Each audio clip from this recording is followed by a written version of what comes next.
You got to put a lot of pressure on the Cavs. They turn the ball over more than anybody in these playoffs. And here we go again, Jose Alvarado. Put him in there to guard James Harden or Donovan Mitchell. I guarantee you he will get a couple of turnovers off of them as well. There's two concerns that I have when it comes to the Cavs. Obviously, they're watching film, and now there's enough film on Cat being the quarterback. How are they going to switch? Is Evan Mobley or Jared Allen going to be straight up in Cat's face and not going to be able to go over the head passes? Let's say that Jared Allen is coming close up on him, then he's going to drive. Someone might be down there getting ready for a charge. That could be one thing, right?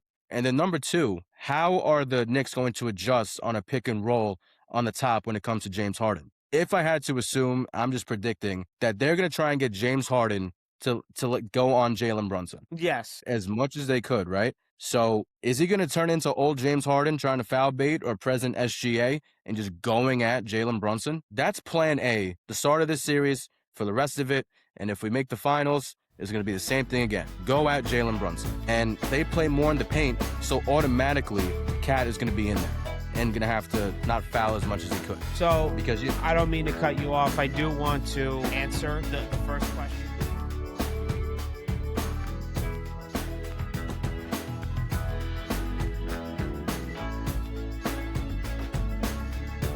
Ladies and gentlemen, welcome back to the FTB podcast. I'm your host, Chris Nagulik, alongside my co-host, Dom Savino. We will be discussing the week that was. The Mets sent shockwaves across the Bronx over the weekend, while the New York Knicks will be getting home court advantage once again for the Eastern Conference Finals. But we have two questions for you. In how many games and who's your X factor for this upcoming series? We will be answering those imperative questions in a bit, but first, do me a favor, take a seat. Let's talk.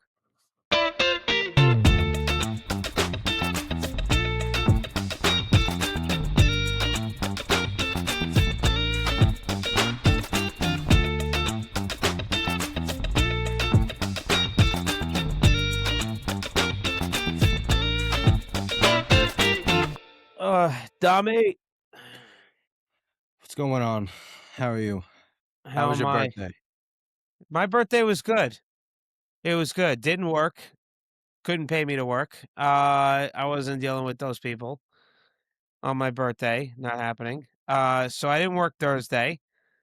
Did a little bit of shopping for my mother before I came back. Had some family over at about 6:30. We had a good time. And then I left at 10:30 at night to go sleep in my cousin's car at Bethpage to play the black course. And ladies and gentlemen, if you have never played the black course at Bethpage, make sure you're at least decent before you show up to that course, because they will kick your ass like you've never seen. And we had to walk with our bags. Caddies were not available. This past Friday, there was an outing, and I guess the outing fuckers took all the caddies. And so we had to walk 8 miles, essentially. That was how long the course was, because the yardage on every single hole is quite long, aside from the par threes. But listen, it was a great experience. I played all right. Didn't break 100, which, I mean, what did I expect from myself? I haven't played enough this year to do that, but it's all right. I shot about a 107, and it was okay. But it was a great experience. I enjoyed it, and then had dinner Friday night with the family. Saturday went to Mets Yanks. We'll be talking about that series in a bit. That, honestly, I got to give credit to my cousin Michelle. She did an awesome job coordinating that whole night for my cousin's birthday, who was a day after mine. So we did that Saturday night, and then Sunday. Did I do anything Sunday? No, I think I just hung out. I was going through it Sunday morning, as you could imagine. Let's just put it this way. My cousin set it up where alcohol was free at the game.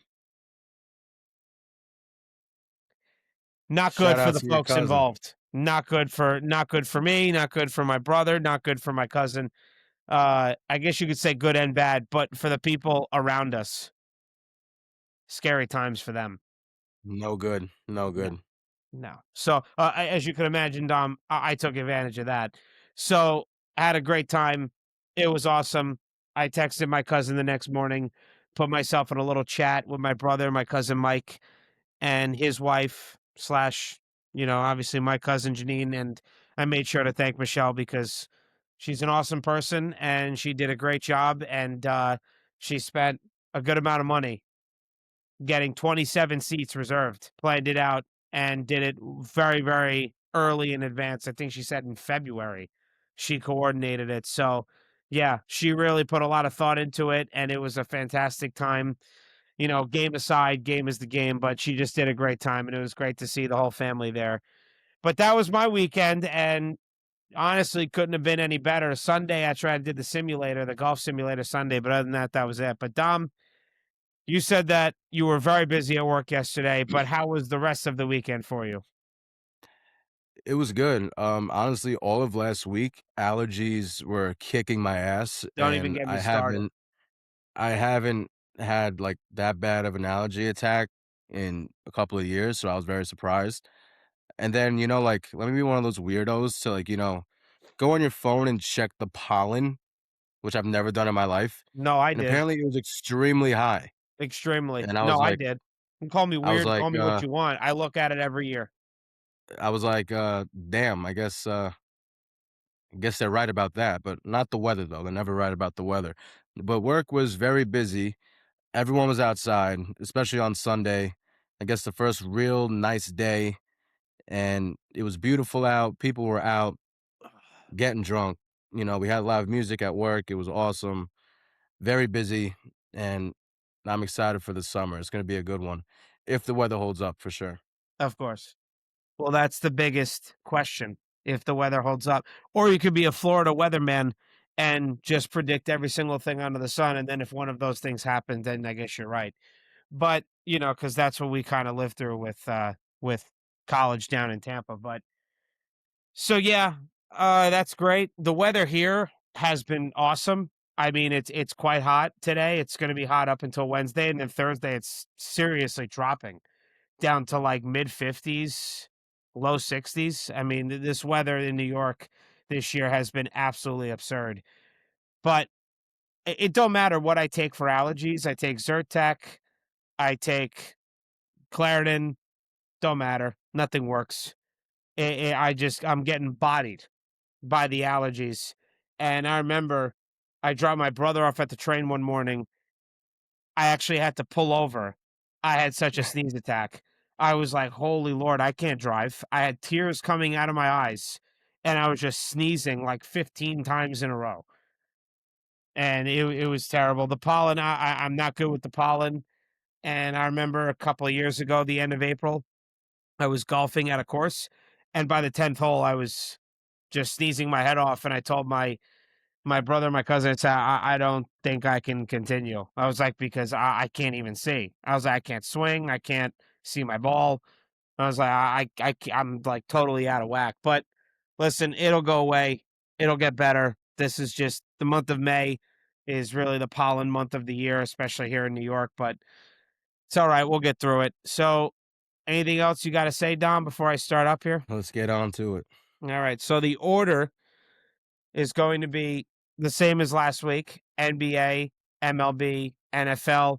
Me and Don were discussing before we started airing here today that the NFL is going to be quite short, as we tried to do last week. It's really just going to be the schedule and our prediction for how many games our respective teams will get.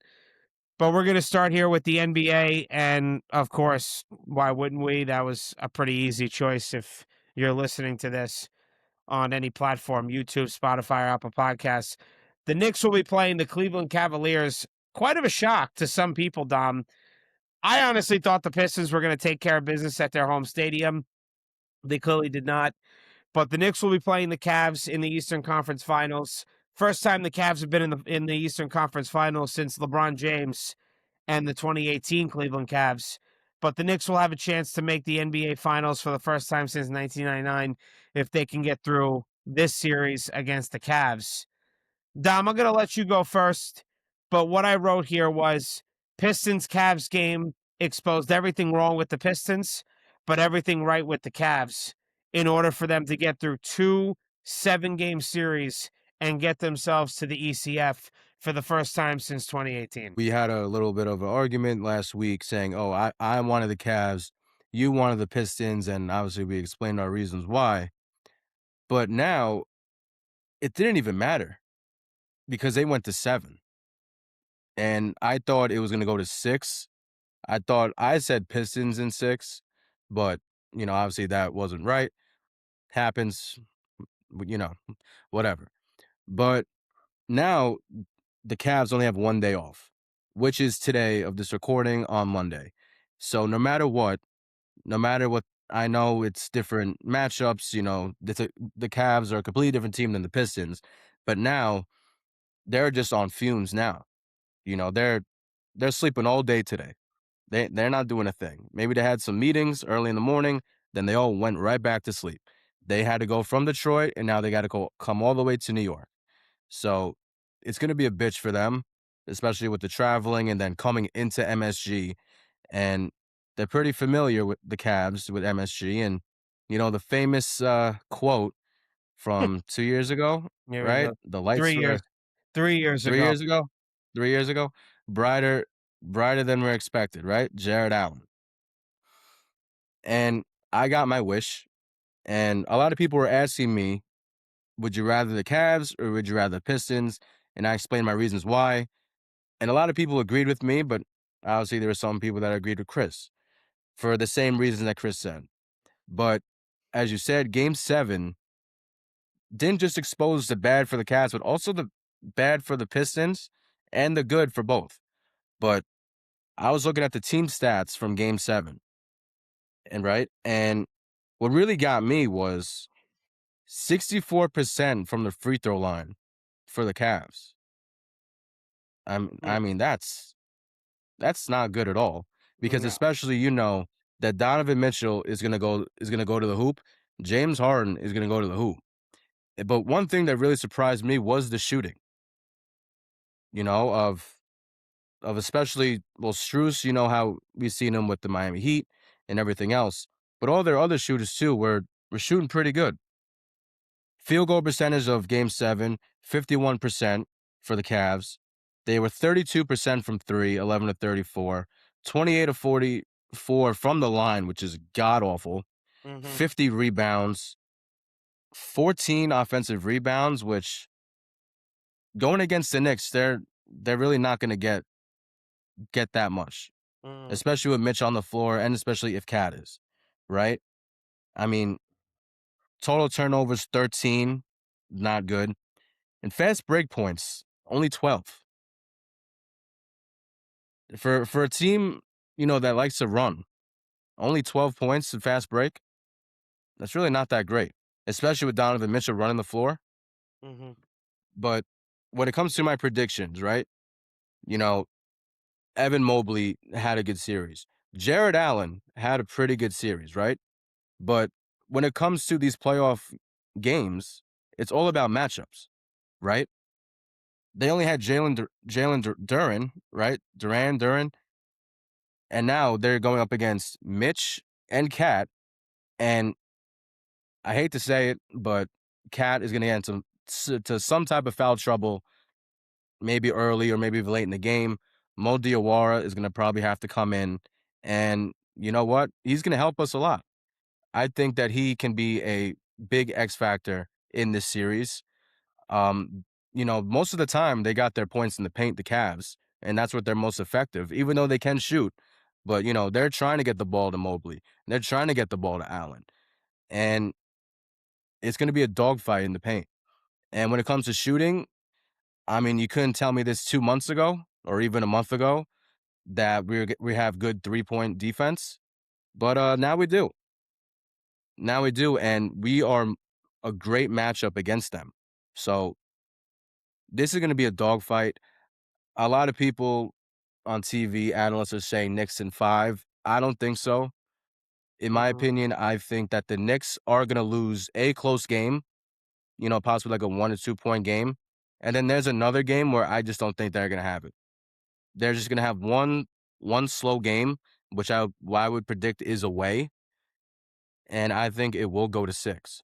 But I know that we were going to talk about predictions later, but shooting, we can defend. Going in the paint, we can defend. Jalen Brunson is going to wreak havoc for Donovan Mitchell and or James Harden. OG and Anunoby is back. He's healthy. He's expected to play game 1, which none of us are surprised about. Mhm. So they haven't seen it seem like this in the playoffs yet, the Cavs. So, and they know what the Knicks are coming with, and they're going to try to be ready as much as they could, but especially with OG back, it's going to be a problem for them. Mhm. Mhm. This game, it's interesting. This game 7 between Cavs and Pistons, it helped my case for some things. It also showed me some things that we had not mentioned or discussed on in the previous episodes on this podcast. What I will say right now, and I'm going to have to start with it, the Pistons are a good team. They have a lot of talent. They won 60 plus games this year. They were a first seed, right? They proved to a lot of teams in the regular season that they can be a very strong defensive team, but shockingly, a robust and pretty much consistent offensive team. The only thing is that, and we've said this ad nauseum constantly, the regular season is just not the playoffs. And the Nope. Knicks are they're just a prime example of that. From what you've been seeing from the last 10 games in the playoffs from the Knicks, I mean, Dom was saying it jokingly, but now I'm looking at it. I don't know, Dom. Maybe they did have something that they were hiding that they weren't showing fans until the playoffs. Because when they went down 2-1 against the Hawks, what they're showing us now, we didn't see any of this in the regular season. Not a lick of it. Nope. So again, what I'm trying to say is Pistons are a great organization. JB Beckerstaff, as much as I think he's a whiny little bitch, he still is a good coach. I mean, dude, I thought Rick Carlisle was bad. I mean, this guy complains about, dude, get the refs out of your mouth, pal. I mean, shut up already. I'm not going to lie, though, that was one of the other reasons why I'm glad that the Cavs moved on, because I don't need to see JB Bickerstaff bitch and moan about the refs every post-game press conference. I'm like No. sick and tired of it, and my team wasn't even playing against them the last 2 rounds. I mean, I'm just seeing it from afar as a separate fan of a different team.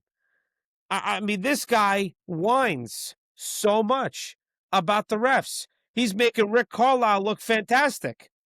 I mean, dude, shut up already. But I'm digressing a bit here. But again, the Pistons are a good team. But what I said last week, and it was shown in game 7 at home, the same court that the Knicks took you out in first round last year. If you shut off Cade Cunningham's water, the Pistons go nowhere. I don't know how many times I have to say it. And I told you last week, that's why I wanted the Pistons. I understand they're more physical, Dom. I get that. But, Dom, do they have anybody on their roster over 6'10"? No. No. Mitch, 7'1". Cat, 7 feet. So even if the Pistons moved on, they didn't have the same height as the Knicks centers. The Knicks were going to win that battle. Isaiah Stewart, the guy is just there to be a bully. It's like the security guy Dom on the Eagles. He's just there to like wreak havoc. I mean, it's all Isaiah Stewart does. He just wants to fight somebody. He's not tactical in basketball. He's just physical. That's it. And that could only get you so far. So if you shut off Cade Cunningham's water, the Pistons are just not going to move on. And Dom, you said it. I have it written here, but you said it. Neither of these teams have played a New York Knicks-like team. They just haven't. I mean, let's see the Cavs. They played the Raptors. What? Jakob Poeltl is your center? Come on, dude, give me a break. Then they moved on to the Pistons. Okay, Jalen Duren was an all-star in the regular season. But, Dom, excluding what, game 6, where was Jalen Duren in this series? Where was he? Honestly, the whole playoffs, he just did Yeah, not have a good playoffs. I agree, but more this series than the first one. I mean, but No, absolutely, and I yeah. hate to say it, again, there's a reason why Orlando was 2 quarters away from finishing that series in 6, and the Pistons not even moving on. In some games, especially the ones in Cleveland, I was like, "The Pistons don't even deserve to be here." I mean, they just No. looked totally out of sorts, and everything that they were doing in the regular season was just not carrying over to the playoffs at all, and I was like, this is quite the difference." And so again, don't have a ton of experience, but they have experience of losing on their home court. Of course, the Knicks did that to them first round last year in 6 games. But again, they don't have enough offense. And if Cade Cunningham is not leading them, the Pistons are screwed. Dom already said it. Cavs have 1 day off, and then they need to regroup for a tough matchup against the Knicks. I mean, 14 games they've already played. They played 14 games in only 2 series. I mean, that is a lot of wear and tear on your legs, on your whole entire body, even on your mentality, even on your brain. And James Harden, Dom, how old is he? 35, 36. He's not a spring chicken. So I'm expecting the Cavs, yes, they'll have some energy, kind of like a Paul George type atmosphere. They'll have energy for the first quarter, but if the Knicks punch them in the mouth, they're screwed. And that's what they have to do the first 2 quarters.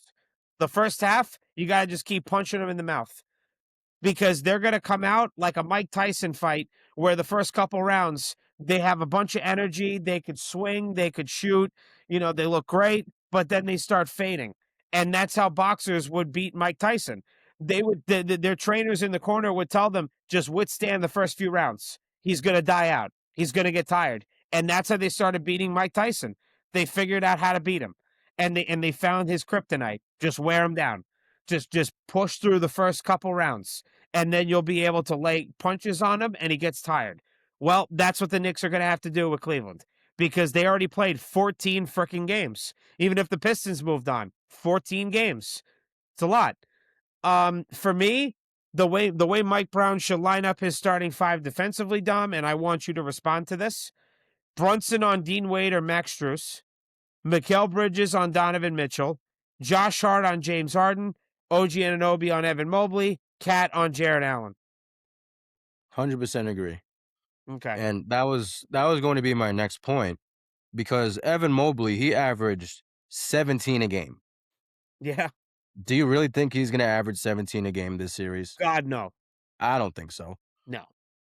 And, James Harden and Donovan Mitchell, they did shut me up a bit in this series that we just watched. They I, did. I as a NBA fan, I think everybody was impressed.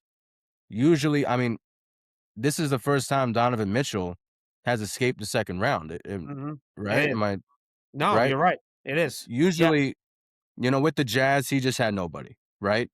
Yeah. And he did have a better team these past couple years with the Cavs, but still, it wasn't enough.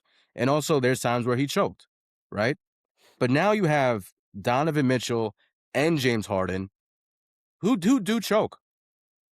And this is a new experience for both James Harden. I'm not saying because of him being in the ECF, because you know that he's already been there and he's already been in a finals. But with a new team, it seems like they've gelled, ever since the trade, which is okay. But them two on the floor, right? With Jared Allen and Evan Mobley, with the defensive matchups, they're going to have to do a lot more, especially James Harden. Donovan Mitchell, at this point, I think he's going to get his numbers no matter what. But I mean, James Harden averaged 20. But, it didn't seem like too hard of a 20 points. If Mhm. he is going to have to average 20 against the Knicks, it's going to be a hard 20. Mhm. He's going to be he's going to be tired. He's going to have to look to pass even more than he already does. I just don't believe in a team with James Harden and Donovan Mitchell, especially in the ECF. And you're gonna have to go against people like Deuce McBride and Josh Hart and Mikal Bridges. I just don't. I Mhm. mean, maybe they'll shut me up, but this is just a good matchup no matter who we played, and this is a completely different team than what the Cavs saw last time we played them in the playoffs, and I I want it to be more than I mean, less than 6 games, but sometimes you just can't win them all. No, I agree with what you said before. I think a game or two, it's going to be close. They're definitely going to lose one. There's no way they're sweeping them. Cavs have too much talent. I mean, they got here for a reason. Would I be shocked if it ends in 5 games? And again, also like Dom said, we'll give our predictions in the take a seat, let's predict segment down the road here. Would I be shocked if it ends in 5 games? No, not totally. But I wouldn't even be surprised if this goes a full 7 because, folks, it is the Eastern Conference Finals after all. I mean, let's stop acting like we're playing the Brooklyn Nets or the Indiana Pacers of this year. Like, let's be a little respectful to the Cavs. I mean, they have some talent. I mean, their starting five is pretty damn good, and they got some shooters: Sam Merrill, Max Strus, Dean Wade. They can shoot. Now after that, I mean, Dennis Schroeder, but Dennis Schroeder is really just there to kind of like Jose Alvarado do a full court press defense and try to wreak havoc and try to be a little gnat, just like Jose Alvarado. But would I be surprised if it ends in 5? No, but I'd be more leaning towards ending in 6. What I will say here is Cat should try to drive on the Cavs centers because they just don't have the body type and the weight and the physicality. Forget about the Pistons, but I would say as much as Cat and Mitch do. So I would say Cat should try to drive. So this is a take that I generated last night that I wrote down, and I just looked it over right before we aired to see if I wanted to tweak it, but I'm going to keep it the way it is. I mentioned this in other series prior against the Hawks, even against the Sixers. The biggest thing Mike Brown absolutely needs to do in this series, you got to go double big on the lineup. You have At to. at some point, I mean, you really, I mean, if you don't, I guess you don't care about the NBA Finals. You have to put Cat and Mitch on the court together. I'm not saying starting the game, but early at some point. And I'm watching Mitch. Listen, I know practice is practice. It doesn't exactly transition over to the game every time, but Mitch has got a little bit of an arc now on his free throws. He was making a lot of free throws in practice. And they are going to do hack a Mitch when it gets down to about the 3-4 minute mark before it gets under 2, because you can't do it under 2 minutes. Then it becomes, penalties. But you have to have Mitch and Cat on the floor at the same time. Now, with that being said, Dom, OG Anunoby needs to be on the floor as well. He needs to be Yeah. the 3. And I'm going to tell you why, because people may say, well, you could still have Josh Hart and McHale with Brunson, or no, no, no. OG's got to be the small forward. I'm going to tell you why, because I don't want to have Cat on Evan Mobley when Mitch Robb is on Jared Allen trying to beat up Allen like he did 3 years ago on the offensive boards, because Mobley can shoot the 3 and he can drive. Guess what Evan Mobley's going to try to do? Get Cat in foul trouble real fucking fast. He's going to try to drive. No, no, no, no. I want OG on Evan Mobley, and I want Karl Anthony Towns on a shooter like Max Strus, Sam Merrill, and Dean Wade, because they shoot more than drive. So I don't want Cat on Evan Mobley. Jared Allen, you don't got to worry about him shooting anything but, like Mitch Robinson, a dunk or an alley oop. So I want Cat on a shooter, and I want OG on Evan Mobley. You have to have OG on the court if you're going to do double big. And really, if you got OG, you got serious amount of height. 6'8", 7 feet, 7'1". That's a lot of height. So you got to utilize that as best as you can. And you got to try to game plan for it. Like I said last week, and I put it in the reel that I put out there. And by the way, Don, we got the most likes we've ever gotten. I think it had to very much do with the thumbnail I put down on Instagram. But I like to also think it was because of what we were saying in the reel. You had 9 days off. There should have been some, or I mean, should have been, like there isn't. We'll see when the game starts tomorrow night. But there needs to be some sort of game plan in place. Add more wrinkles to your offense. We should be seeing more stuff for this series. because you had scrimmages, you had practices, watching film on both the Pistons and the Cavs. Now that you know Cavs are the team that you're playing against, you should definitely be looking at a lot more film with them. I'm sure they did it today, the day before the ECF starts, but you had all this rest. Again, no excuse that there shouldn't be more wrinkles in your offense. That's for sure. The Knicks have to run fast in this series.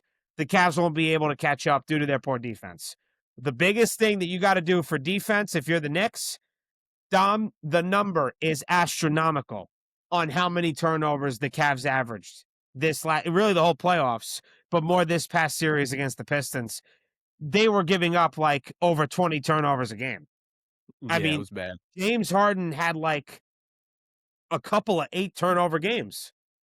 You got to put a lot of pressure on the Cavs. They turn the ball over more than anybody in these playoffs. You have to put that. And here we go again, Jose Alvarado.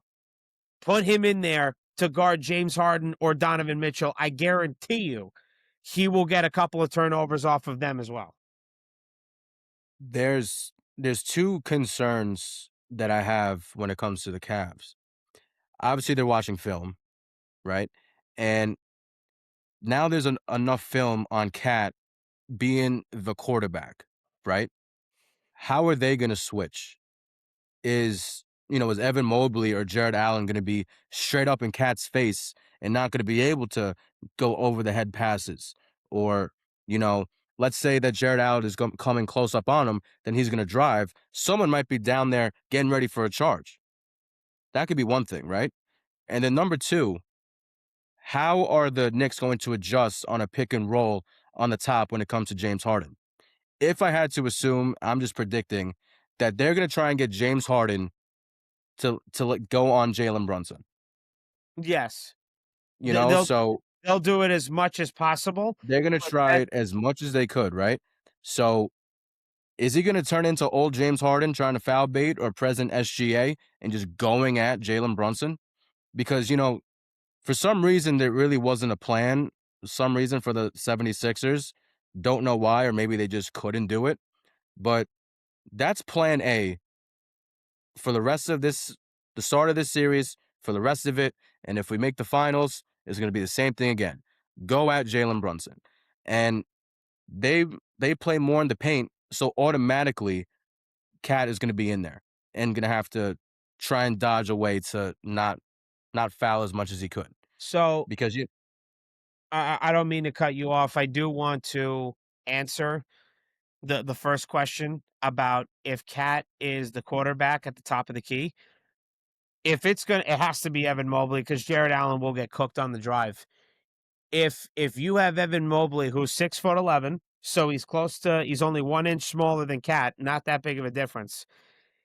If you have Evan Mobley guarding Cat at the top of the key, because obviously he's more mobile than Jared Allen, and that's where Cat needs to pick and choose his moments to drive. If you have a wide open lane, go ahead.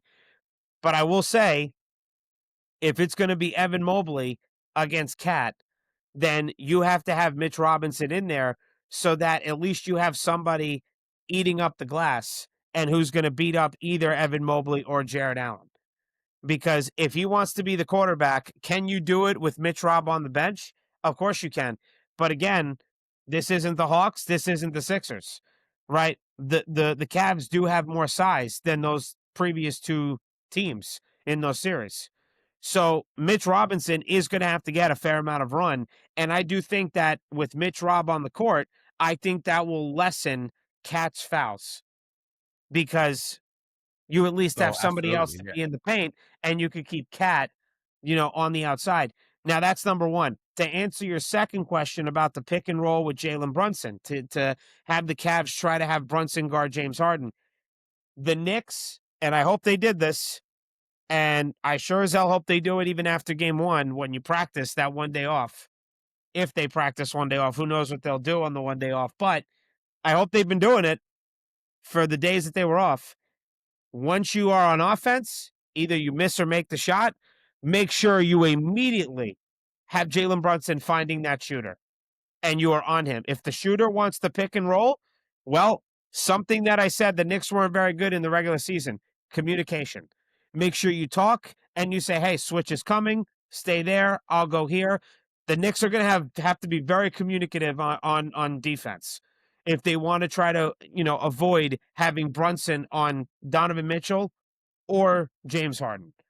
So communication is huge to avoid that. But once the shot's up, once you miss it and offense is over, now you got to transition to defense immediately.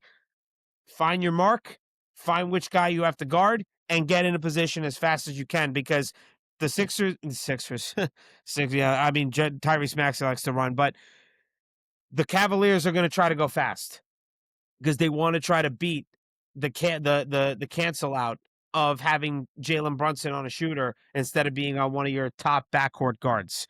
But those are my answers to those questions that you gave. And now I think everyone can assume that James Harden is gonna have one shitty ass game, I think more than one. right? Like one really bad game. No, I think two. I don't know when that will be. It could be, yeah, even more than one, right? Possibly. We don't know. But now it's also gonna be harder for Donovan Mitchell to drive, especially if Mitch and Cat are in the paint. So he's definitely gonna be shooting more. 100%. And, he's been shooting great so far, but he's gonna have to shoot the daylights out of the ball this series. Obviously, he's gonna get in the paint and try and do his thing, and he's gonna get buckets for sure, but it's not gonna be nearly as the same amount of paint points for Mitchell from last series going into this series. And Yeah. they do have shooters. Mhm. They do have shooters, and from what I'm looking at right now on the stats, it's 34% from 3. Really, really not that bad. You have Struess, and then you also have someone who really fell under the radar and someone who really never talked about ever, Sam Merrill. He could shoot. Well, that was a He guy could I had mentioned that listen, they're going at an 8-man rotation. They have their starting 5, and then they have Sam Merrill. Well, you could go 9 with Dennis Schroeder, but Sam Merrill and Max Strus, whoever starts, Dean Wade or Max Strus, but those are your 8 guys. Dennis Schroeder, he gets some run, not as much as the others. It's kind of like an 8.5-man rotation, essentially, because some games Dennis Schroeder plays less or more than others. But yeah, they have shooters, but the biggest thing is the Knicks are gonna have to be very talkative because I think the Cavs' biggest thing, they're gonna be doing a lot of pick and rolls, a ton. That's gonna be the crux of their offense is gonna be pick and rolls because, like you said, Dom, they wanna have Jalen Brunson on James Harden or Donovan Mitchell on defense and when they're on offense. absolutely. And one other thing too, we've seen a good amount of playing time from Jordan Clarkson. Mhm. I I can't really see him with this matchup. I don't know if he's gonna play that much, That's a fair take. honestly. I That's a don't. fair I mean, take. especially if you're gonna have to guard Mitchell or Harden, that's food. I honestly think you're gonna have if you wanna play Jordan Clarkson, I think the only time you could play Jordan Clarkson is if, either Max Strus or Sam Merrill is on the court, because Dean Wade's too tall. Dean He is Wade too is tall. tall. He's got some height. He would I don't know, I don't wanna say towering over Jordan Clarkson, but Jordan Clarkson don't got that kinda height. So I think if you wanna play Jordan Clarkson, you have to match him up with Max Strus and Sam Merrill. And if You know, either of those guys aren't on the court, Jordan Clarkson ain't on the court. That's kinda how you have to treat it. Jordan Clarkson, he played 13 minutes. I expect his minutes to go down. Mitch averaged 14 minutes this Mhm. postseason. That's going up. It's Yes. gonna have to. You Yes. know, um, Landry Shamet, 11 minutes, depending. He has to get run. I mean, I don't know what else you gotta see. I mean, Mother's Day showed you everything you needed to see. Landry Shamet, I shouldn't have to I'm not going to. I should not have to pick him as a sleeper pick. He has No. to play. His defense is top notch. He was just wreaking havoc, causing problems for both Tyrese Maxey and VJ Edgecombe. He's gotta play. Yep. Gotta play. So speaking of, who is your sleeper for this series for the Knicks? That's good because I have a question that I'm gonna be asking you. I mean, it was obviously in the intro. My sleeper, damn, this is tough. This is tough because the Knicks essentially go 10 men deep.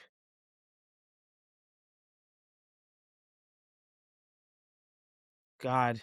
Do you have one? Yeah. Go ahead.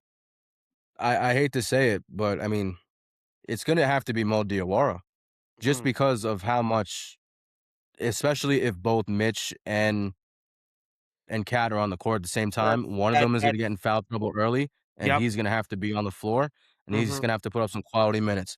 He only averaged this postseason 7 minutes. Yeah. I mean, that's gonna go up to, I'd say, 10 to 12. No, and those were garbage minutes. They weren't even serious. Yeah. Um, that's a very good pick. Mo Diawara is a very good sleeper pick. For me,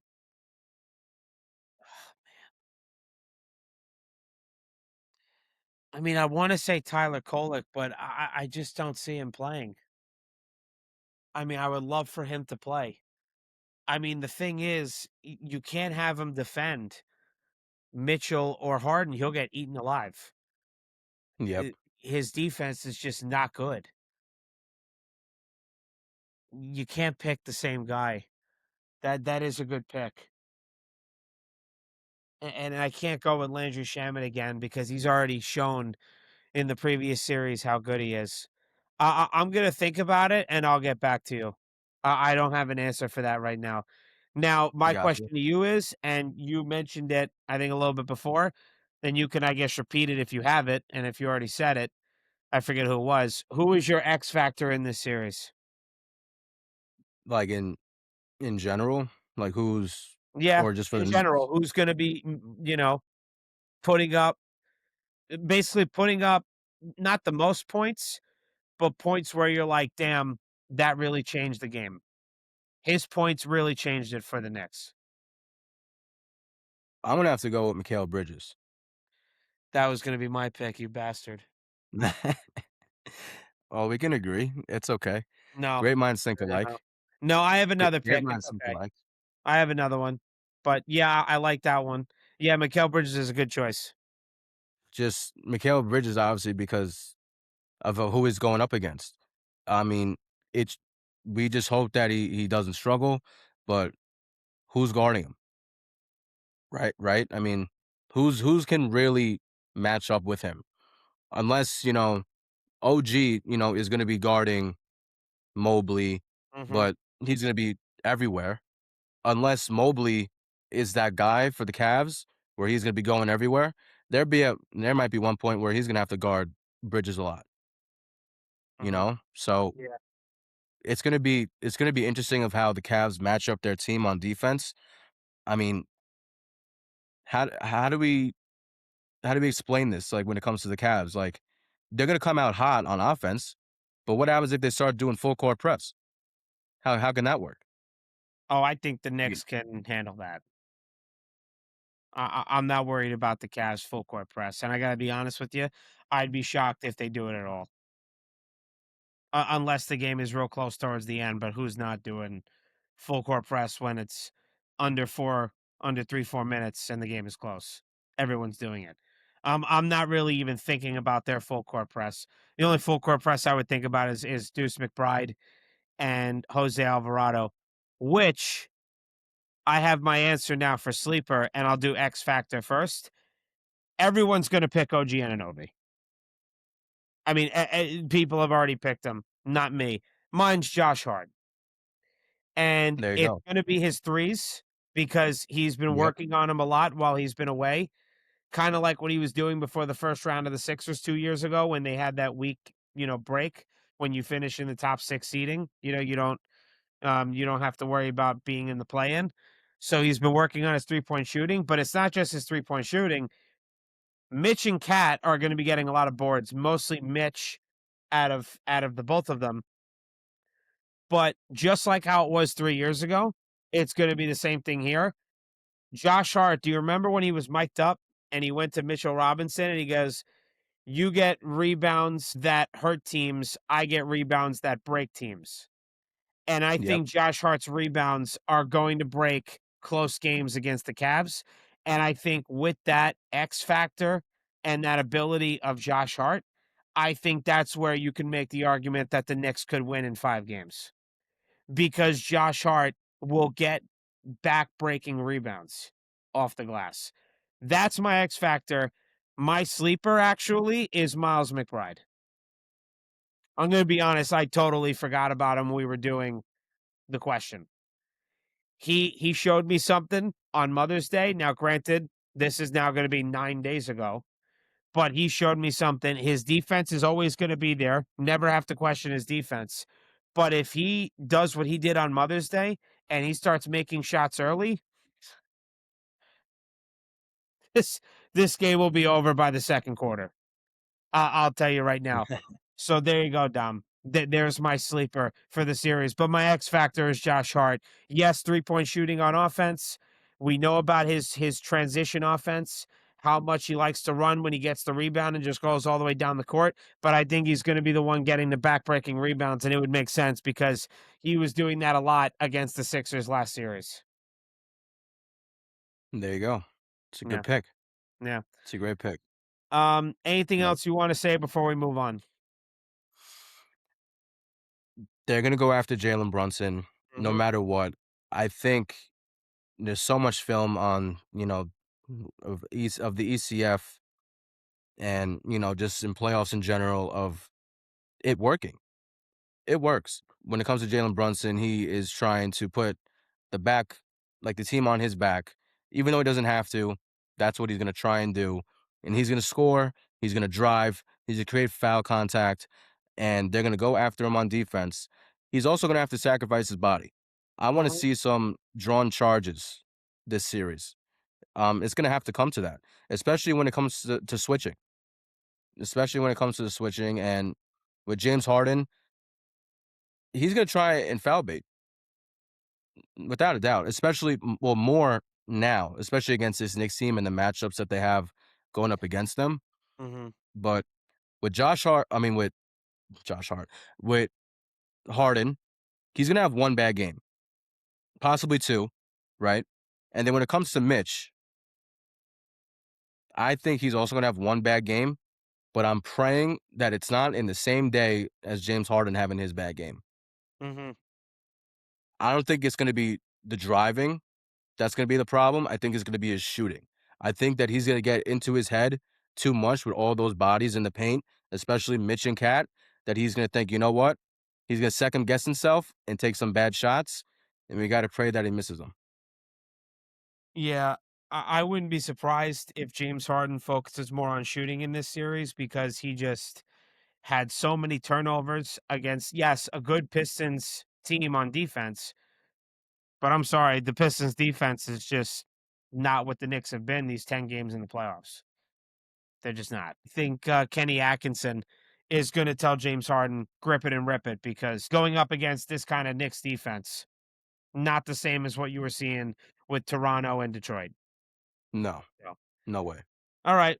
Well, that's everything from us for the NBA. Quite the long segment. I think we did about 41 minutes on that, but we kind of warned you NBA was going to be a lot. Now moving on to the MLB. And Dom, I don't know what the hell happened. Me and you both predicted a sweep of the Mets for the Yankees. Thought the Yankees were going to take all 3 games. I mean, I don't know what the hell happened with David Bednar yesterday on Sunday, but you can start first with your Yanks. And give your analysis on all that. So, Well, before I get into the Mets series, really big blow. Max Fried, mhm, 15-day IL, left elbow bone bruise. When I was watching this game, probably just from the first inning alone, I'm like, there's something not right with Max Fried. Command was low. He wasn't in control of his fastball. That's just not like Max Fried.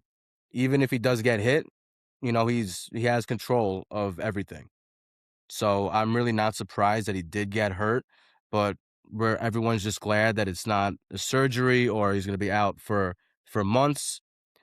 I mean, I if I had to predict, he'll probably be out a month tops, which we hope that's the best case scenario. I mean, against the Orioles, he just did not have it. Only threw 3 innings, 5 hits, 3 runs, 1 walk, and only 2 strikeouts. I mean, even a baseball fan knows that's not Max Fried. Mm, So, you know what? That's terrible that, it's gonna be very hard for the Yankees, especially that now we're gonna go up against the Blue Jays in this upcoming series, and then the Rays, who are red hot and I think have 3 or 4 games ahead of us now. So that's definitely not good. So we'll see how this pitching comes out, but it's gonna be really hard these next 2 series. But mhm, now when it comes to the Mets, Yankees against Mets, yeah, I don't know what the fuck happened. I can give you all these answers, but the only one answer that I could really give you, well, a few actually. I don't even know why I said that, but Carlos Rodon, what have I been fucking telling you this entire year? Oh, he only had this is his first game back. What do you expect? I don't expect shit. That's the problem. I don't expect anything from him. When it comes to Garrett Cole, right? He's not back yet. He's supposed to be coming back in June at some point, right? But if you ask any Yankee fan, just in stuff, when it comes to their fastball, their changeups, their breaking balls, whose stuff do you believe in more, Garrett Cole or Carlos Rodon? 10 out of 10, everyone's going to say Garrett Cole. for sure. I'm not giving Carlos Rodon one benefit of the doubt, not one. With him, with his shitty fielding, no control at all. And when he's in control, he's throwing fucking lollipops. And you know what? 3, 4 starts down the line, guess what? He's still going to be throwing lollipops, but they're just going to be harder. They're just going to be harder fastballs and then more of hanging curveballs because he's not going to believe in his fastball. So, you know what? I'm not giving him any benefit for the doubt. I don't care that he just came back. I don't care if it's one game. I don't care. I've been telling you this since training camp. Since training camp and since the beginning of this baseball year. I said as soon as he comes back, things are going to go to shit. And look what happens. Mm, Exhibit A. mhm. I'm not giving him nothing. I'm not giving him a goddamn thing. And now, I'm sure everyone's wondering, what is Dom going to say about Anthony Volpe? Defense? What else do you fucking expect? Already had his first at one error in the first game back. That's number one. And number two, game 3, he cost us a game. Where the fuck are you going? That ball was completely hit the Jazz in the bottom of the 10th yesterday. You have no business being near the fucking ball. Was it going to be a close play at home? Absolutely. I'm not going to say that it was going to be an automatic out. It was going to be a close play. But come on, man. Are you kidding me? I mean, what is your take on that, Chris? I mean, I this is the think first time that you know that it's Yankees versus Mets this year, and we can actually talk about the same fucking game. yeah, me personally, I'm putting this on Aaron Boone, I'm sorry. This on Aaron Boone. What in the world are you doing taking an outfielder and putting him in the infield? I mean, you really needed to have so what is that? 5 infielders? You needed 5? I mean, really? If you don't have a 5th infielder, like you said, Dom, it's a close play at the plate. I mean, you're getting a little too I can't believe I'm saying it, you're getting a little too creative. You're just pressing a little too much. I mean, it's crazy. Like Aaron Boone's not as Dom knows and every Yankee fan, Aaron Boone's not a very creative manager. But this guy No, said, "Oh, I'm gonna bring in a guy from the outfield," which I forget who his name is. Barely know the guy. Dom, what the heck is his name? I barely even know his fucking name. I don't even know. I have to look it up. But they brought in a guy from the outfield to try to make the infield even tighter. But the problem that you create now is, well, the ball better go directly to your infielder, because if it doesn't, the infield's too crowded. And now, like what just happened, dude, I'm sorry, Dom. I was cackling at that play. I was laughing my ass off. I once the ball went into that direction in the middle of the infield, I was like, they're gonna bump into each other, and this game's over. It's like Yep. that's how the game's gonna end. I was like Carson Bench. Once I saw five infielders, I looked at my mother and I said, "All he's got to do is just get it in play." I was like, because this isn't gonna work. And immediately once he hits it, I go, "Oh, there he goes." Yep, idiot bumped right into him. Game over. Yep. I was like, "Yeah, Exactly. exactly what I predicted." I was like, "Aaron Boone, you're an idiot. Why in the world would you put five infielders there?" So I'm sorry, Dom. I'm actually not blaming Anthony Volpe. I'm blaming Aaron Boone. That's who Well, I I'm mean, blaming for that. it makes sense. I mean, I think I think I'm right, and I think you're also right. It that completely makes sense. But when it comes to Anthony Volpe's hitting, I'm not gonna lie, I was a little impressed. And so In was this I. ser So was I I. in this series, he walked 7 times. That's pretty impressive. Pretty 7 good. times? You Mhm. are you nuts? I don't think anyone was expecting that. He never his problem was never getting deep into counts. He could do that. He can go from 0-2 to 3-2, no problem. But his problem is always striking out. So it seems like he has a little bit more discipline on the in the plate. That's always a good thing. And then yesterday in game 3, he went 2 of 3 and had a clutch hit in the top of the 6th inning. Bases loaded. You know what? I I will tip my cap to Anthony Volpe when it comes to the offensive side of the ball, but I'm sorry, but Anthony Volpe, thank you so much. Thank you for your service. I'm hoping Jose Caballero comes back immediately. We all know that he's better on defense. Mhm. I mean, my godson, who's 1 years old, can even say the same thing. That's number one. And number two, he's even more dynamic on offense. He had a slow start to the season, but when he got hot, he was hot. Mhm. He he was getting on base every single game, and then he's also a danger on the base paths. So is Anthony Volpe. He can steal some bases. But Jose Caballero he's relentless. He doesn't care. He's willing to risk it all, and that's something that we need on this team. Mhm. So you know what? I'm really not mad at all about Anthony Volpe's offensive performance. Thank you so much, but you did your job. Now go back down to AAA. Mhm. Sorry, go back. But in game 3 also, I mean, it does suck to say, but Elmer Rodriguez, 22 years old, he got called back up again to pitch in the last game.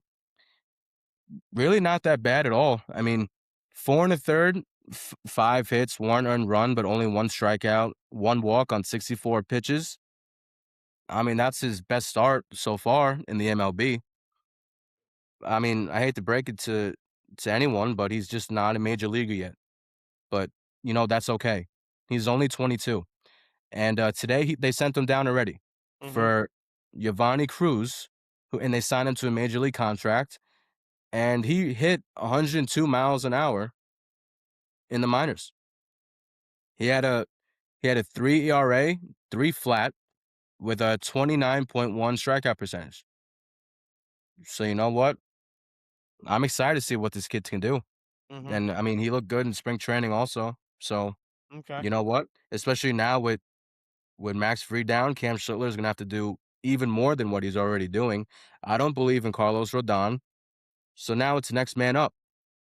This is such a big blow with Max Fried being injured, especially with how shitty our fucking bullpen has been. And whatever I said weeks ago, David Bednar, you're a good pitcher. You are you are a good pitcher. I don't think anyone's gonna say that he's shit, that he's just not good, that we shouldn't have traded for him. He's a good quality closer. Mhm. He's tired, man. Yeah. He's just tired and worn out already, and it's Mhm. not even June. Oh, yeah, and you said it. You warned it. So Yep. I mean, what are you just gonna pitch this guy every freaking day? But then also another problem, Jake fucking Bird. Bro, he gives me agita. But you knew Uh, this, I mean, we were no, saying this no, of course I earlier. did. Of course I knew this. Yeah, I'm not I mean, saying come on, man. What was his ERA when you guys traded for him last year? A 5 something, a 6 something? It was awful. it felt like a 52. That's what it Yeah, felt like. exactly. So, I mean, but I mean, clearly bad performances from Jake Bird, but also Aaron Boone. Here we go again. I'd rather have Fernando Cruz pitch multiple innings than put in Jake fucking Bird. I mean, I know Duvall is, he's been struggling, but I'd rather even see him. Just try and get the kinks out of Duvall at least. Mhm. Jake Bird should be the last option in this fucking bullpen, and you play him, and especially in a crucial part of a game. In 2 seconds, he gave up 2 runs. Yeah, In 2 fucking seconds. yeah. And I'm not gonna get into some conspiracy theories or anything, but I was watching this morning WFAN, and Tiki Barber's like, "Yo, he's fucking sweating. This guy's sweating David Bednar when he had his long sleeve compression shirt under his jersey." I mean, Mhm. on Friday, he was sweating. Yeah, he He was. was he was sweating a lot. Yeah. Oh, yeah. But I mean, let's say he had a short compression shirt on. I don't think anything was gonna change that much. He's just worn out. He's Mhm. burnt. Yeah. The That bullpen is just not good at all. We gotta make some type of move before the trade deadline, and I know and the offense really wasn't that terrible. I mean, they were hitting. Mhm. They were hitting, so, I mean, it's the pitching what's really fucked, and this is what I was sorta expecting the pitching to look like in the beginning of the season, but they shut me up. But now we're in some deep waters, especially now going up against the Blue Jays and then the Rays. So let's see. yeah, it's a tough couple series coming up. It's gonna really test the Yankees' mettle for sure. In regards to the Mets, I mean, they swept the Tigers. They took 3 games to nothing against them. Nolan McLean did not have his best stuff Thursday afternoon, and he found a way to get through all those innings. I forget if he pitched 6. I think he only pitched 6 innings. I doubt that he pitched 7. I would actually have to check that. But once he got that final out, I think against McGonigal, who, man, that kid can play. What a prospect the Tigers have in McGonigal. I mean, he is just something else. I'm trying to see how many innings. Yeah, he went. Oh, he did go 7. 7 innings, 6 hits, 3 runs, 3 earned runs, 3 walks, 7 Ks, and gave up a homer. 93 pitches. For a guy who didn't have his best stuff, that was pretty impressive. So Yeah, really. Mets took care of the Tigers. Then Friday night came. Cam Schlittler. Mets weren't beating Cam Schlittler. Let's keep it a buck here. Let's really save it. If you're a Mets fan, well, I know Clay Holmes was pitching. I get that, and I mean, talk about a bummer. You said Max Fried. For us now, it's Clay Holmes. Clay Holmes got rocked in the fibula from Spencer Jones, just hitting an absolute rocket to his leg. Felt terrible for both parties involved, Spencer Jones and Clay Holmes. And I just want to say one thing. What is this reporter doing? Mentioning to Spencer Jones, "Oh, you know that the ball you hit injured Clay Holmes's leg." I mean, what are you doing? Putting the kid on blast? Well, what is What he do you supposed? want him to say? Well, what the fuck What do was you that? I I mean, mean, come on. what was he supposed to say? "Oh my god, I'm so sorry. I'm so sorry. I shouldn't play tomorrow. I'll kiss his leg." I mean, what do you want him to say? It's baseball, pal. Okay, he hit the ball hard. It happened to hit the pitcher's leg. What are you gonna do? Cam Schlittler got hit twice. I mean, He's been getting hit every fucking start. yeah, I know. I mean, I don't know what's going on Like, so there. every hitter who hit the ball up against Cam Schlittler's leg, they should go to him and say sorry. It's baseball. I mean, guys even hit batters. So I don't see a reporter going to the pitcher saying, "You know that pitch hit the batter." Yeah, I know. Okay, yeah, he got hurt. What do you want the kid to say? I just wanted to mention that. That was just ridiculous to me. Did But you did Friday you hear night, what Spencer Jones said? I mean, it does suck that they would train in the offseason together, um, it's his Clay friend. Holmes and Spencer Jones in Yeah, Nashville. That sucks. That does suck, though. I know. It does. That was his friend. You think he was happy about it? But, like, Yeah. come on, man. Even if they weren't friends, Yeah, that's like, come not on. Spencer Jones' intention. That was just a stupid, stupid question and a stupid remark. This is why some of these reporters should just shut the hell up. Like that was just stupid. But Friday night Mets lose. Saturday I went to the game. It was a great time, great game, honestly. I got to say this right now. David Peterson, I wanted this schmuck traded during the winter.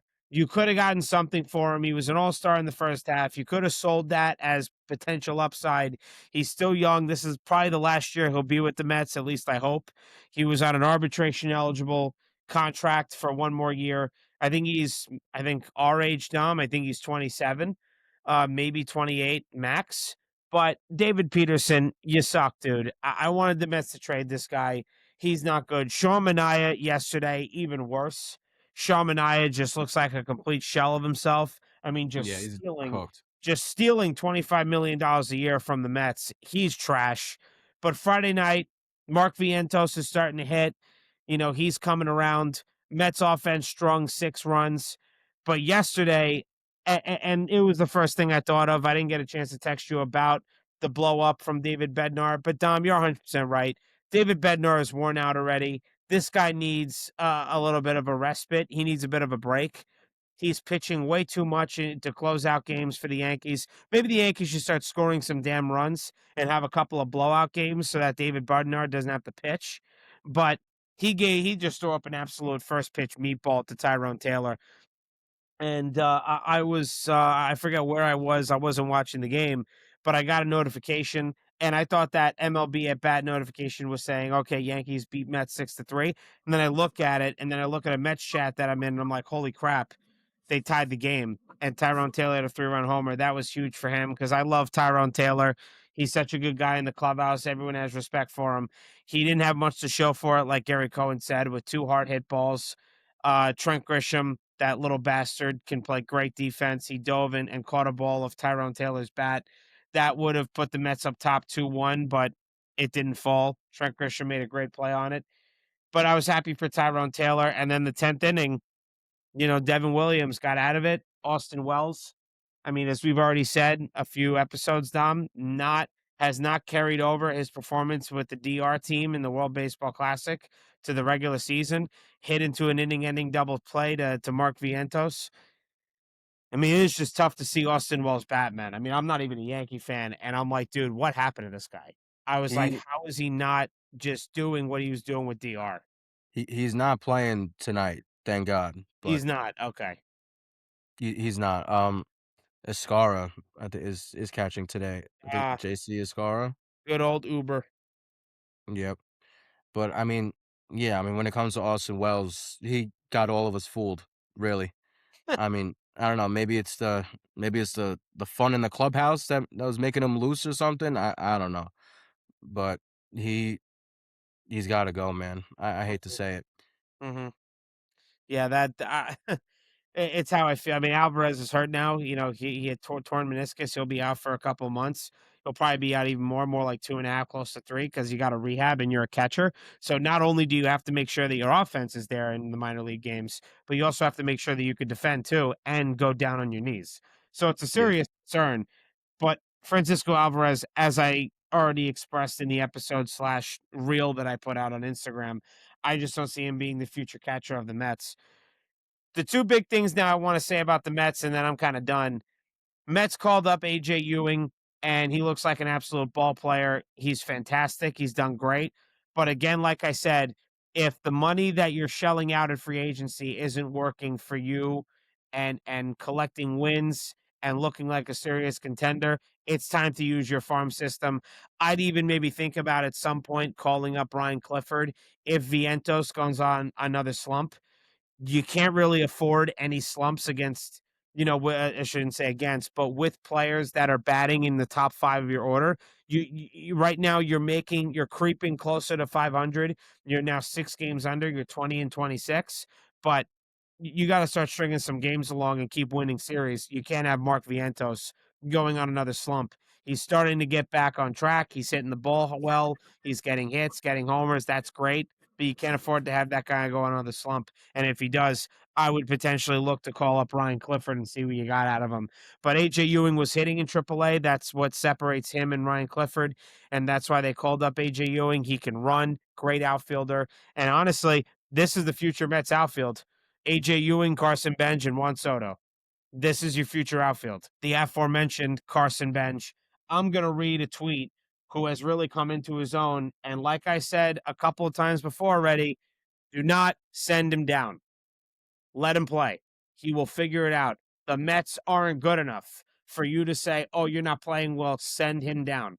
Well, guess what? You might as well send the whole team down and the manager if you're going to send this kid down because the team is not cutting it. So the tweet that I saved here, and I bookmarked it, and now actually, look at this, Dom. Twitter actually changed bookmarks now into history. It's now titled history now, not bookmarks. Oh, actually, okay, they put bookmarks as a tab now. And wow, actually, they cleaned it up. They separated it. Bookmarks, videos that I saved, Oh articles. All yeah. right, looking good. So Carson Bench in March and April versus May. March and April batting average 189. This month of May, 333, and that's in like over 20 games.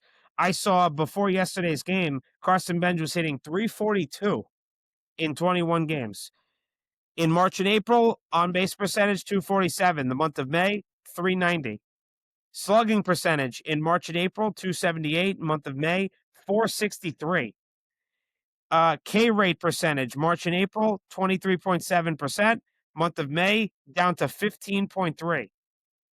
March and April, on base percentage plus slugging, 525. The month of May, 853. And Wow. then March and April, WRC plus, which is obviously weighted runs created, plus 52. The month of May, 147. So, Jesus. folks, I think it's safe to say you let the fucking kid play because a 20-26 team, I don't care if they just had a 5-1 homestand, a 20-26 team should not be sending prospects down. No, no. Your team ain't good enough to send young, streaky players or young, struggling prospects and young players down. Sorry. You can't afford to do that. You suck. You're getting a little better, but Juan Soto has said it. Gary Cohen has said it. Other baseball analysts have said it. These young guys of AJ Ewing and Carson Bench has revitalized the Mets roster, the lineup, and the clubhouse and the dugout, everything. And Juan Soto has said it almost after every win, especially this 6-game homestand. So Carson Bench is really coming to his own, and it's really great to see. And other than that, that's really it for me, Dom.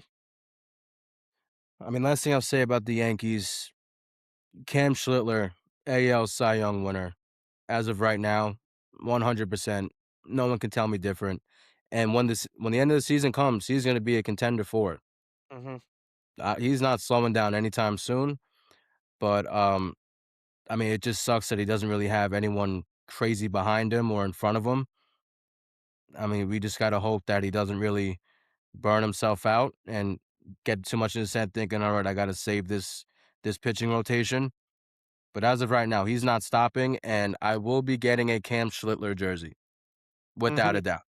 I Not a would. question. I would. Not a question. Austin Wells, you gotta go, man. I can't stand you no more. I really can't.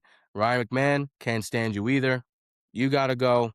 We gotta do some heavy trade work, offense and defensively. Mm-hmm. Jazz, he was hitting in this series. Good Yeah. for us. Good for us. We gotta get you the fuck out of here in a month and a half or in a month. We gotta get you out. You gotta go, bud. Keep doing what you're doing. How about get some more home runs? What happened to the fucking 50-50 season? That ain't happening. That The ain't fuck happening. out of here. Damn right. It's pathetic that you even said such a thing. But the Yankees are in trouble for sure. Fair enough. Jazz Chisholm's 50-50 comment just I didn't know to laugh or be appalled and be annoyed, but here I we was are. annoyed. Nowhere close to 50-50. All right. Anyway, So that's everything with the MLB. Now we're going to move on to the NFL. Pretty short, not much to say. The schedule did come out though. I know I didn't mention the NFL at all in the intro because there's not really a lot to say. The schedule did come out. How we're going to do this is Dom, of course, is going to go first with the Giants. He is going to read the schedule for the Giants and then I guess give his take on which games are a win and which games are a loss. And at the end of the day, tally it up and give a record of what the 2026-2027 season is going to end up being. So, Dom, go first with it, pal. Clearly, they came out with the preseason. Don't give a fuck. Sunday night football, week 1. We're going at home with the Cowboys. Week 2, Monday night football, the Rams. Week 3, home against the Titans. Week 4, home against the Cardinals. Week 5, away at the Commanders. Week 6, home at the Saints. Week 7, away for the Texans. Week 8 is our bye week. Mhm. And perfect. Absolutely perfect. Not too early, not too late, right in the middle. That's what every team should want. So they bless us with that. So thank God. Week 9, away at the Eagles. Week Mhm. 10, Thursday night football against the Commanders at home. Then at home with the Jaguars, away the Colts. Then at home, week 13 against the 49ers. Week 14 at Seattle. Week 15 versus the Browns. Monday Night Football, week 16 away at Detroit. We have 4 primetime games. Hmm. The NFL, and they want us to fail so hard. My God, it's so bad. They don't even try and hide it. It's fucking ridiculous. Every year, every fucking year, they try and embarrass us. It's hilarious. But they did Just give find you that out that there. week 8 bye, though. Yep. Yeah, the one thing that they ever gave us, right? Surprised we didn't travel to fucking Germany or London this year, but that's besides the point. True. Week 17 at the Cowboys and week 18, January 9th or 10th, time to be determined at home against Philly. Hmm. It's a hard fucking schedule. It is. It's It's not hard. easy. We're It's going up not against the easy. NFC West, not okay. Mhm. And the AFC South, not good either, especially going up against the Texans. Mhm. So, if I had to predict, right? I'm not gonna say anything outlandish. In my opinion, I think this is fair. I don't know. Maybe this is too much, maybe this is too little, depending on who you talk to, right? 18 games, I'm going 10 and 8. Well, no, I'm $17. It says 18 here. No, but that's no. It's 17 games, 18 weeks. Has to be. We don't have a 19-week schedule. It goes to 18. So you're saying 10 and 7 or 9 and 8. Look, it says week 18 at Eagles. I Right. mean, home against the Eagles. Yeah, because week 8 is a bye. But they counted the bye week also. Right, but you're saying 10 and 8. You're only playing 17 games. So then it'll be 9 and 8. I'm gonna There go you go. 9 and 8. Okay. I'll go 9 and 8. And you know what? Alright, that was a whole clusterfuck right there. But, I think that we're going to split against the Cowboys, and we're gonna split against the Eagles, and we are going to beat Washington twice.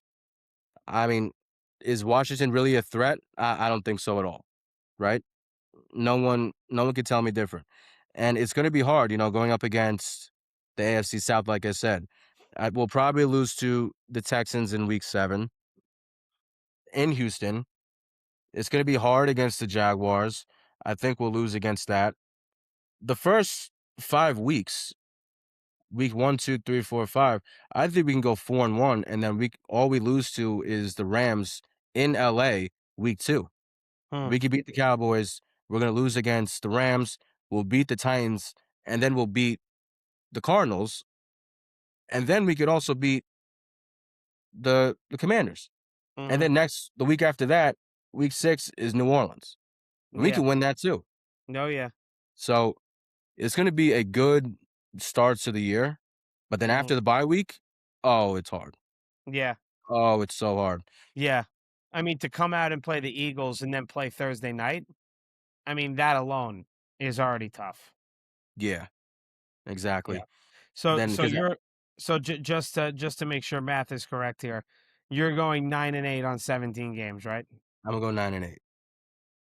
I'll go 9-8. I'm just making sure you're mathing it up, pal. I mean, I just counted the games on Google for the Jets, and I got 17, I can't including do the math. bye.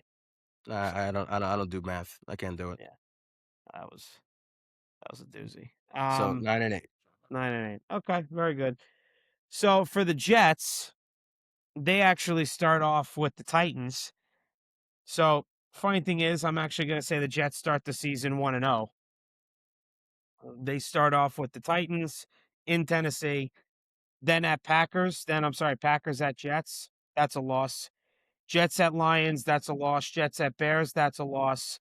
Browns at Jets. That's a win. So here's my hot take, and people are going to think I'm nuts. Tom already knows it. I think Yeah. the Patriots are going to get slapped in the fucking face this year. Well, that's not the hot take. No, it's not. It's not. But I'm saying it so much so that I could see the Jets possibly taking both games from the Patriots. And that's the hot take. That's the hot take. That is the hot take. Yes, that's the hot take. Dom was waiting for it. And Patriots have a much. Dom told me Patriots have the third hardest schedule in the NFL, and AFC. I'm sorry, AFC. AFC. Okay, third hardest in the AFC. Okay, so regardless, still hard schedule. Nothing close to what they had last year. So Jets at Pats. I'm actually going to say the Jets win that one. Dolphins at Jets. That's a win. Dolphins look like a dumpster fire. Raiders at Jets. Say the Jets win that. It's going to be a redemption game for Geno Smith. Jets at Chiefs. That's a loss. Bills at Jets. That's a loss. Jets at Chargers. That's a loss. Jets at Dolphins. That's a win. Broncos at Jets. That's a loss. Jets at Cardinals. That's a win. Patriots at Jets. I'll take that as a win. Vikings at Jets. Jets don't ever play well against the Vikings. That's a loss. And Jets at Bills. That's a loss. So if I just add it up here, okay, that's 1, 2, 3, 4, 5, 6, 7, 8. I'm gonna say they go 8-9. So flip the Giants record.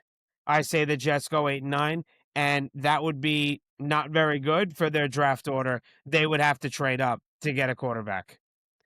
But I could see it happening because Geno Smith is a veteran and he's had a season or two of good quarterback play. And I could see him really messing up the Jets draft order. I could see it this year. It would be a heavy package, but you know what? It's gonna be worth it. It would be I worth mean, it. Oh, go ahead. Sorry. especially, like with when it comes to the Jets, there's rumors everywhere, and Mhm. before the season even starts, everyone's saying a Manning is coming to New York. Here we go. Poor kid. I know, Poor kid. I know. Yeah. But I mean, The other the that's other something. yeah, it is. It is something.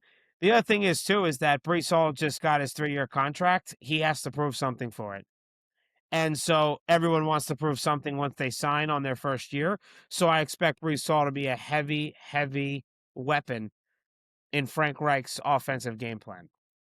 That's Absolutely. another reason why I could see not only Geno Smith, but Brees Hall messing up the Jets draft order as well. I keep saying draft order, but their draft placement. So draft pick, draft placement, whatever you want to call it, it may get messed up by not only Geno Smith but Brees Hall. So that's everything that I have to say with the Jets. Dom, how are you with the Giants in the NFL? Obviously the Giants have improved their roster, when it comes to free agency and the draft, but that's not the reason why I think we're gonna go 9-8. I think we're gonna go 9-8 because of John Harbaugh.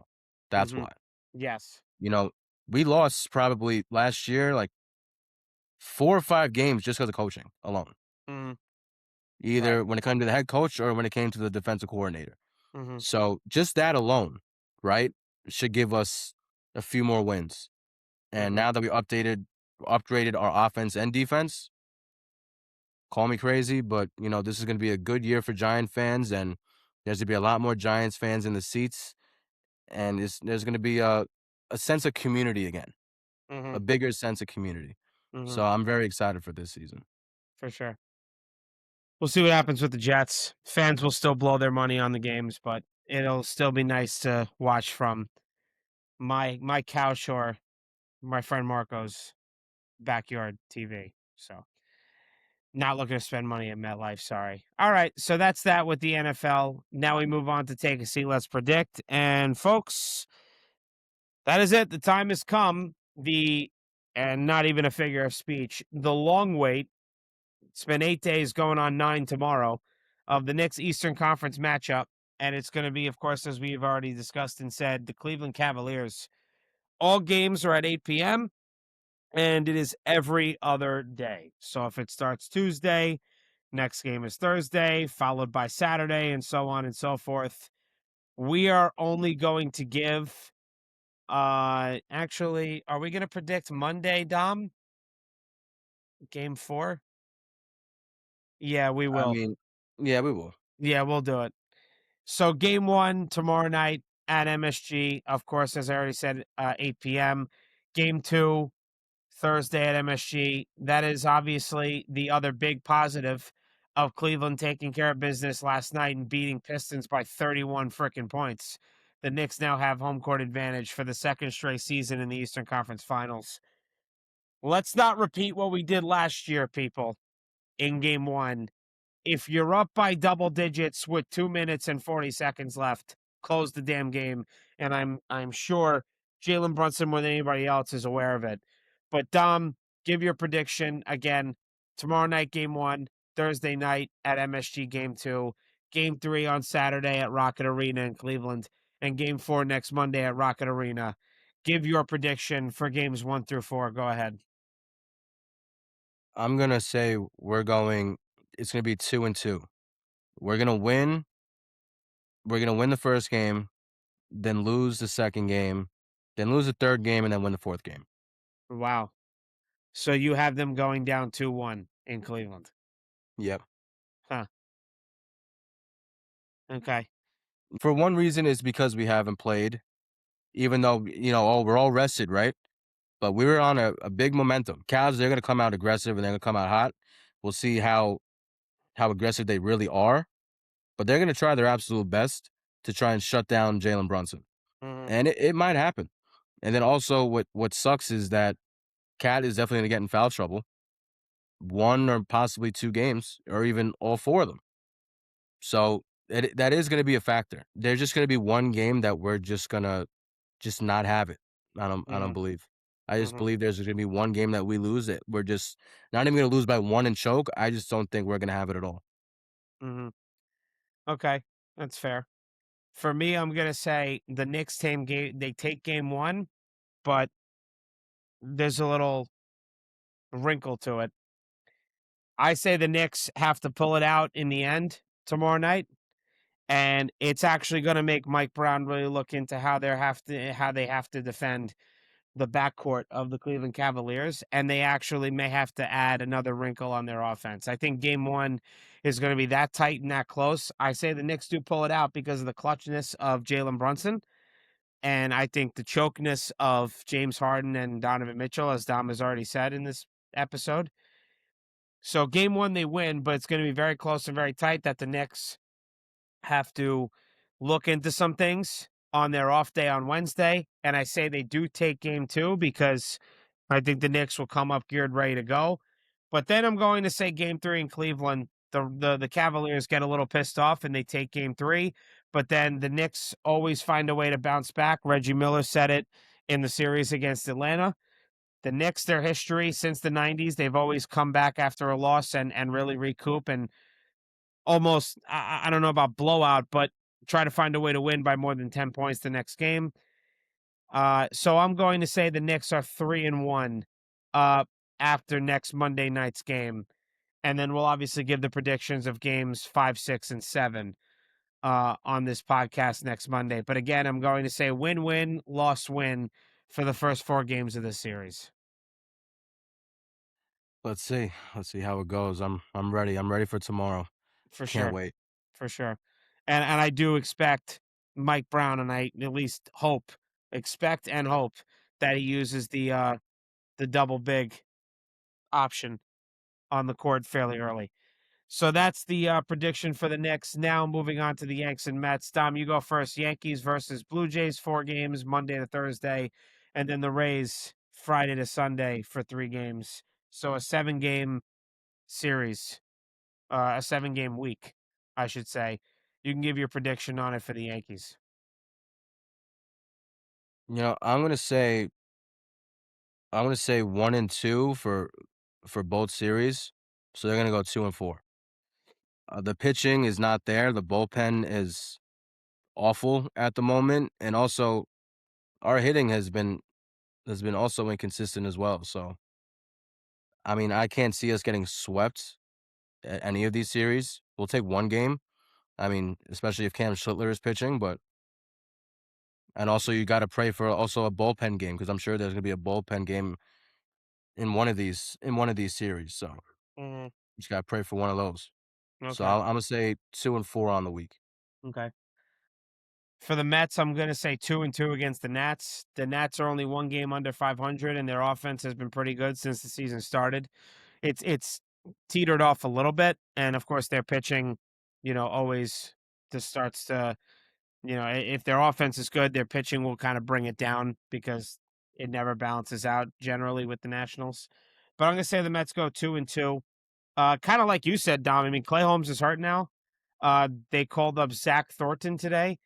I was hoping it was Jack Wenninger, but he didn't have a good game, and he got pulled in two after 2 1/3 innings recently. So I'm going to say 2-2 to the Nats, and they are away. They're in Washington. Then I'm going to say they take the series 2-1 against the Marlins. So that would be 4-3 on the week. So have them over 500 for the week. So Dom goes 2-4. Well, actually, Dom, what did you give for the week? Because the Yankees have 7 games for the week. 1, 2, 3. Yeah, because it's 4 games against the Rays, I'm sorry, 4 against the Blue Jays, 3 against the Rays. Oh, I'm sorry. I scrolled up too hard. But Mhm. we're only gonna win one game that series. The So, Rays, it's well, one series. game against the Rays and then Wow. one game against the Blue Jays. Wow. So That's 2 it. and 5. 2-5. Wow. Hmm. Okay. No faith at the moment, Wow. especially now with Max Fried being hurt, Yeah. and Cam Schlittler can't do it all, and the hitting hasn't been that consistent. Bullpen horrible. Sorry, I Hmm. can't see it. Yeah. I mean, people will say, "Oh, look what the Mets did to the Yanks." Folks, the Yankees were looking good 6 games before that. Actually, yeah, 6 to 8 games. I think they lost 6 out of the last 8 before they started the Subway Series. So they weren't even looking good coming into it. But yeah, again for the Mets, I'm gonna say 4-3, 2-2 against the Nats in Washington, and then go 2-1 in Miami against the Marlins. All right, Dom, episode wrap up. Anything else you have to say before I wrap up today's episode? Let's go Knicks. I wanna see the Knicks go to the finals. Hmm. Every New Yorker wants to see it. I'm sure a lot of even basketball fans want to see it. I think it will be way more of an exciting matchup of the Knicks versus Thunder or Spurs compared to a Cavs versus Thunder or Spurs. I don't think anyone wants to see that shit. Mm, Nobody. So nobody. so you know what? That's all I have to say. Let's go Knicks. I've been ready for this for about a week, and I'm Yeah. sure every New Yorker has been. Oh yes, me as well. Second that. Same thing here. I'm gonna keep it just on the Knicks. Let's go Knicks. Hopefully they get back to the NBA Finals. It's been 27 freaking years since the last time the Knicks made the finals. They haven't gone back, haven't gone to the Eastern Conference Finals in back-to-back seasons in 26 years, 26, 27 years since 1999 and 2000. This is their opportunity. This is the best opportunity they're going to get. You know, who knows in our lifetimes? In the next 3 to 5 years, who knows? But the Knicks have to take care of business, especially tomorrow night, and let's hope for a good game. Hopefully, it's another blowout. That would be great to see. The Spurs play tonight against OKC. I will be tuning in. That's at 8:30. Also, all of these games, thank the Lord, are not on streaming services. It's on ABC and ESPN. I mean, what in the world are we doing putting game 7 on prime fucking video? What are we doing? Uh, What in the hell are we doing? horrible, Put it on horrible. national television. Lord. No ABC, nothing. NBC or Peacock, that's fine. At least I got NBC. But Prime Yeah, Video? please. Anyway. Oh God, I couldn't even believe it. But again, I think it's on ABC tonight. Spurs OKC. I will be tuning in. It would be outstanding if the Spurs stole a game tonight and really put OKC on their heels and then found a way to win the series and move on. Wembayama is going to have a fantastic series, I think. He is Against just Chet. a unicorn, a freak of nature. I'll be tuning in. But again, let's go Knicks. Hope for a big win tomorrow night. This episode will be out before the game starts at 8 p.m. tomorrow. And so that's really all I got to say. I'm going to end it on that note. Dom, anything else you got to say, pal? It'll be good, man. Fantastic. Well, that's going to do it for us today. Thank you to everyone for tuning in to today's episode of the FTB podcast on either YouTube, Spotify, or Apple Podcasts. Be sure to like this episode and subscribe to our YouTube channel so you never miss any of our shows. See you folks on Tuesday. Peace. Thank you, everyone. I appreciate it.